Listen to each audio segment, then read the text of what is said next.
sen verran pystyy uiden ponnistamaan siitä, että saisit mahan sinne. Tän päällekö? Niin. Sinne aika takaosalle. Tän kannen päälle. Joo.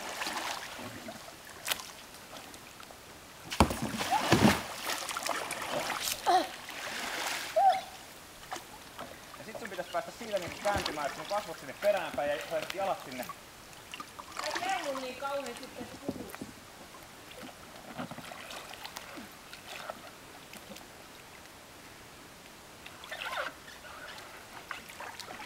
Tää on aika kallellaan. Hyvä. Millä te toitte näitä? Autokatolla. Ei tarvitse auttaa.